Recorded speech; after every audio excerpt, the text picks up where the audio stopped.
Welcome to Suman TV. So నిద్రలో కాలు పిక్కలు పట్టేయడం చాలా మందిని ఇబ్బంది పెట్టే సమస్య ఇది. అసలు ఎందుకు ఈ సమస్య? సో దీన్ని న్యాచురల్ వేస్లో ఎలా తగ్గించుకోవచ్చు, వెజిటేబుల్ థెరపీ దీని గురించి ఏం చెప్తుంది, వివరాలు తెలుసుకుందాం. ఈరోజు మనతో పాటు ఉన్నారు ప్రముఖ vegetable therapist and sun spiritual society founder Vikramaditya Guruji గారు. గురుగారు నమస్కారం అండి. సూర్యస్మిత గురూజీ, సో చాలా మందికి నిద్రలో కాల్పికలు పట్టేస్తూ ఉంటాయి. అంటే ఒక మనిషి జీవితంలో ఏదో ఒక్కసారైనా కానీ ఈ ప్రాబ్లం ఫేస్ చేస్తూ ఉంటారని చెప్తూ ఉంటారు. అయితే ఈ నొప్పి భరించలేనిదిగా ఉంటుంది. నిద్రలో కాల్పికలు పట్టేసినాయి అంటే అసలు ఎంత నొప్పి భరించలేనిదిగా ఉంటుంది. అంతేకాదు గురూజీ, నిద్ర డిస్టర్బ్ అవుతూ ఉంటుంది ప్రతిరోజు ఈ సమస్య ఉంటే. అసలు ఎందుకు ఈ సమస్య, ఇప్పుడు ఎందుకు అంత కామన్ అయిపోయింది? దీన్ని న్యాచురల్ వేస్లో ఎలా తగ్గించుకోవచ్చు? మెడికల్ టర్మినాలజీలో మెగ్నీషియం అంటే మనం కొన్ని సాల్ట్స్ గురించి మాట్లాడతారు. నాకు అంత గురించి వాటి గురించి అంత పెద్దగా అవగాహన లేదు, కానీ మన వెజిటేబుల్ థెరపీలో దీని గురించి మాట్లాడుకుంటే మజిల్ క్రాంప్, అందులోనూ పర్టికులర్గా మనకి పిక్క ఏదైతే కాలి మడమ దగ్గర నుంచి పైకి ఉందో అక్కడ మాత్రమే ఎక్కువ దీని ప్రభావం. అంటే ఒక నరం చాలా టైట్గా అయిపోయి మనకి బిగుసుకుపోయి వెనక్కి లాగుతూ ఉంటాం. దీనికి మనం వెజిటేబుల్ థెరపీ ప్రధానమైనటువంటి కారణం మన శరీరంలో ఫైర్ ఎనర్జీ ఎక్కువైపోయింది. విపరీతమైనటువంటి ఫైర్ అవ్వడం వల్ల మన శరీరం డిహైడ్రేట్, అంటే వేడి ఎక్కువైంది. ఫైర్ ఎనర్జీ ఎక్కువ అవడం వల్ల ఎక్సోక్రైన్ గ్లాండ్స్ మీద ప్రభావాన్ని చూపించడం వల్ల డిహైడ్రేట్ అయింది. పర్టికులర్ కొన్ని ఆర్గాన్స్ లో ఇది జరుగుతుంది అని మన బాడీ సిమ్టమిక్, అది సమస్యని మనకి చూపిస్తుంది. ఇది కాదు సమస్య, మన శరీరమే ఇబ్బందులో ఉందన్న విషయాన్ని మనకి ఎక్స్పోజ్ చేస్తుంది పిక్కల ద్వారా. అంటే రూట్ కాజ్ వేరే. దీన్ని మనం ప్రధానంగా అంటే దీన్ని తగ్గించుకోగలిగితే లోపల ఎక్కడో ఉన్నటువంటి ఇబ్బంది, ఒక రకంగా చెప్పాలంటే అక్కడ మనకి దమనులు సిరలు ఉంటాయి, అలాగే హార్ట్కి సంబంధించిన వెయిన్స్ అన్ని కూడా అక్కడే ఉంటాయి. అంటే ఇది ఉండే కోల్ది దీన్ని మనం అశ్రద్ధ చేస్తే, ఇది వచ్చినప్పుడు ఏదో జెండు బామ్ రాసుకుని నూనె మసాజ్ చేసో కాళ్ళు ఎక్సర్సైజ్ చేస్తే ఆ సమస్య అప్పటికి రిలీఫ్ ఇచ్చేస్తుంది. మనం చల్లటి నీళ్ళలో కాలు పెట్టడం ద్వారా ఇలాంటి వాళ్ళ ద్వారా ఆ సమస్యని మనం అధిగమించవచ్చేమో, కానీ లోపల మన శరీరానికి జరుగుతున్నటువంటి ఇబ్బందిని పూర్తిగా మనం ఆపుకోలేం. ఇప్పుడు నిద్రలో కాలుపిక్కలు పట్టేశాయి, అది బాగా తిప్పేసినట్లుగా ఉంటుంది. అలాంటి సమయంలో ఆ నొప్పి నుంచి రిలీఫ్ అవ్వడానికి ఏం చేయాలి? మనం అంటే లూబ్రికెంట్స్ తీసుకొని మసాజ్ చేస్తాం. అంటే అక్కడ కొంచెం ఆక్సిజన్ లెవెల్స్ని పెంచాలి. మజిల్ దాన్ని ఏమంటారు, సంకోచ వ్యాకోచాలు కోల్పోయింది. ఇంకా వ్యాకోచం అనేది లేదు, సంకోచం గట్టిగా స్టిఫ్గా అయిపోయింది. ఇప్పుడు దాన్ని మనం ఏం చేస్తామంటే కొంచెం నూనె రాసి మసాజ్ చేయడం, మర్దన చేయడం ఇలాంటివి చేస్తాం. దానివల్ల అప్పటి వరకు ఆ సమస్య అక్కడ పట్టుకున్న మజిల్ని వదిలేస్తుంది. కానీ పూర్తిగా మన శరీరంలో మజిల్కి డిహైడ్రేషన్, ఎక్సోక్రైన్ గ్లాండ్స్లో డిహైడ్రేషన్ రావడం వల్ల ఈ సమస్య వచ్చింది. అందుకని అంటే మనం ఇక్కడ నేను గ్లాండ్స్ గురించి ఎందుకు మాట్లాడుతున్నాను అంటే, మన వెజిటేబుల్ థెరపీలో ఈ మజిల్కి సంబంధించినటువంటి వ్యవస్థ ఫైర్ ఎనర్జీలో మనం ఇక్కడ మంచి గుమ్మడికాయని ప్రధానంగా తీసుకుంటాం. దీనికి అనుసంధానంగా ఒక లూబ్రికెంట్ కావాలి. మన అక్కడ పైన ఎక్స్టర్నల్ గా ఆయిల్ రాసి మసాజ్ చేయడం ద్వారా అది రిలీఫ్ వస్తుంది. కానీ అది ఇంటర్నల్ గా కూడా ఉంటే ఆ మాంసం సంకోచ వ్యాకోచాలని కోల్పోయింది. ఎందుకు? డిహైడ్రేట్ గా ఉండడం వల్ల, ఫైర్ ఎనర్జీ అధికంగా అయిపోవడం వల్ల. ఇక్కడ ఇది మెడిసిన్స్ తో తగ్గేది, లేకపోతే ఫిజియోథెరపీతో తగ్గేది కాదు. మనం ఆహార పదార్థాలని సఫిషియెంట్ గా తీసుకోవడం వల్ల, మన శరీరానికి కావాల్సినటువంటి సప్తధాతువుల్ని సమానంగా తీసుకోవడం వల్ల, అంటే ప్రతి దాంట్లోనూ ఎనర్జీస్ ఉంటాయి. Fire energy, water energy, would energy, ఇలా మనం ఇలా తీసుకుంటాం కదా. అందులో ఇక్కడ ఫైర్ని తగ్గించడానికి, వుడ్డును పెంచడానికి, లేదా మన శరీరంలో ఉండేటువంటి ఎలిమెంట్స్లు వీటిని తీసుకోవడం ద్వారా, అంటే ఇక్కడ నేను ప్రధానంగా ఏం చెప్పేస్తున్నానంటే మంచి గుమ్మడికాయని తీసుకోవాలి. ఇలాంటి సమస్య రెగ్యులర్గా వస్తుంది అన్నప్పుడు మీకు ఈ చూడండి మయోసైటిస్ ఇలాంటివి కూడా వస్తూ ఉంటాయి. అంటే విపరీతంగా వ్యాయామాలు చేయడం వల్ల ఆ మధ్యలో ఉండేటువంటి ఆ గుజ్జు లాంటి పదార్థం, మ్యూకస్ మెంబ్రేన్ అంటారా, మెత్తగా ఉంటుంది. అది మనకి బెండకాయలో బాగా దొరుకుతుంది. బెండకాయ అంటే ఎవరైతే డిహైడ్రేట్ గా ఉంటున్నారో, ఎవరికైతే ఈ పిక్కలు పట్టేయడం అయి ఉంటుందో వాళ్ళకి అద్భుతంగా పనిచేసేది బెండకాయ. అంటే నీళ్లలో బెండకాయని సోక్ చేయడం ద్వారా వచ్చేటువంటి వాటర్, ఆ జిగురు వాటరు మన శరీరంలో ఆ తేమని, సంకోచ వ్యాకోచాలకి ఇబ్బంది లేని పదార్థాన్ని, జిగురు లాంటి పదార్థాన్ని ఇది ఇస్తుంది. ఓకే, అంటే ఇంటర్నల్ గా దీన్ని తీసుకోవాలి. మంచి గుమ్మడికాయ జ్యూస్. సో అంతేకాకుండా మనము తీసుకోవాల్సింది బెండకాయ వాటర్. ఇవి రెండు కాంబినేషన్. అంటే మనం మంచి గుమ్మడికాయ తీసుకుంటున్నాం అంటే మా ఫైర్ ఎనర్జీని బ్యాలెన్స్ చేస్తుంది. మరి శరీరానికి కావాల్సినటువంటి తేమ మెయింటైన్ చేయాలి కదా. ఇప్పుడు ఏదో పైన మర్దన చేసాం కాసేపు ఉంటుంది, తర్వాత అది ఆవిరైపోతుంది. మరి లోపల ఆ తేమ ఉండాలి కదా. అది ఆ వ్యవస్థ, శోషరస వ్యవస్థ, ఎక్సోక్రైన్ గ్లాండ్స్ దాన్ని మెయింటైన్ చేస్తాయి. అంటే మన శరీరంలో తేమ ఎంత ఉండాలి అనే దాన్ని మెయింటైన్ చేసేది ఎక్సోక్రైన్ గ్లాండ్స్. అవి కోల్పోయాం మనం. దాన్ని పొందడానికి మనం బెండకాయని తీసుకుంటున్నాం రెగ్యులర్గా. అంటే మనం తీసుకునే పదార్థాలు మనం చూడండి, మనకి చామదుంపలు బాగా పనిచేస్తాయి, జిగురుగా ఉంటాయి.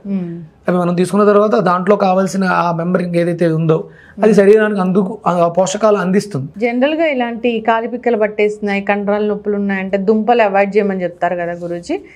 ఇదైతే అట్లా కాదమ్మా, దీనికి అవసరమైనటువంటి దుంపలు, చిలకడ దుంప బాగా పనిచేస్తుంది.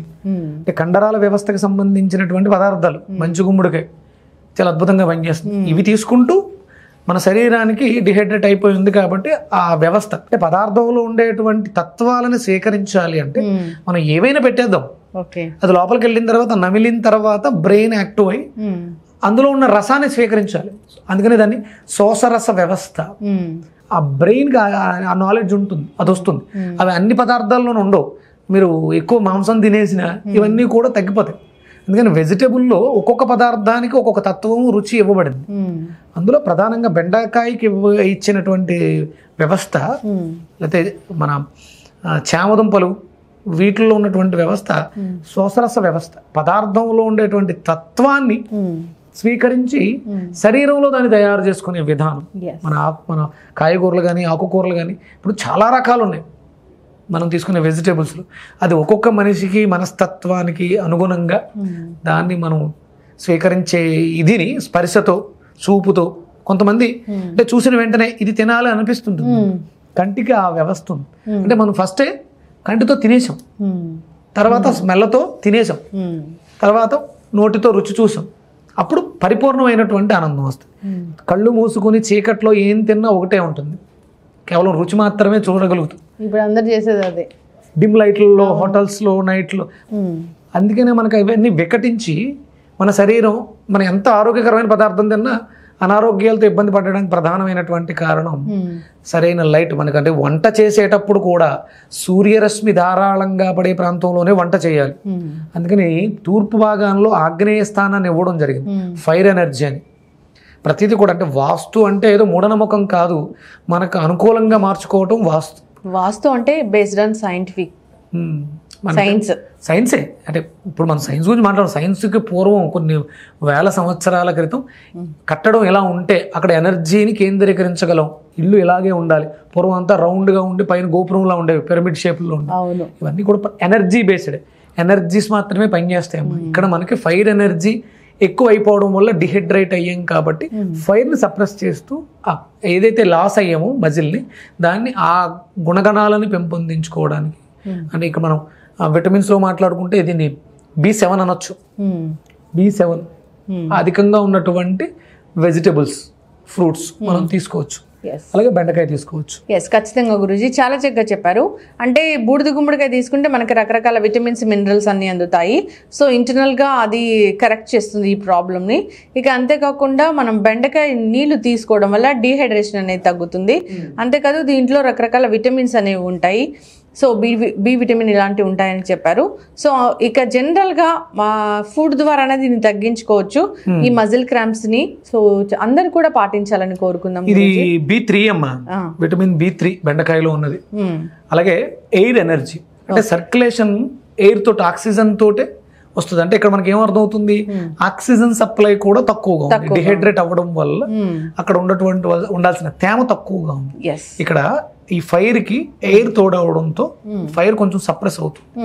అంటే ఫైర్ ఎనర్జీని కొంచెం సప్రెస్ చేస్తుంది ఈ బెండకాయ తీసుకోవడం వల్ల.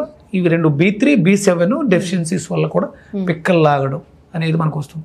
మనం rich foods B3, rich foods B7 అని కొట్టుకుంటే మంచి గుమ్మడికాయ ప్లస్ ఇక్కడ మనం బెండకాయ చూపిస్తుంది. అందులో ఇంకా నెంబర్ ఆఫ్ ఉంటాయి, ఇవన్నీ కూడా ఇందులో ఎక్కువగా ఉన్నాయి. అవి ఆ ప్రాంతాలను బట్టి, దొరికే సీజన్ బట్టి అవి రెగ్యులర్గా వాడుకుంటూ ఉంటాయి. ఈ సమస్యకి ప్రధానమైనటువంటి కారణం, మూలం ఏదైతే ఉందో అది పోతుంది. ఖచ్చితంగా గురుగారు చాలా చక్కగా చెప్పారండి. సో పాటించాలని కోరుకుందాము. జనరల్గా కూడా మంచి గుమ్మడికాయ జ్యూస్ తీసుకుంటే మంచిదే. అంటే ఏదో సమస్య ఉంది ఇలా కాకపోయినా సమ్వాట్ దాంట్లో పోషకాలు ఉంటాయి. సో ఆ పోషకాలు అనేవి మనకు అందుతూ ఉంటే మనకి ఇలాంటి సమస్యలు అనేవి ముందు ముందు అదే కాదు, చాలా సమస్యలు రావు.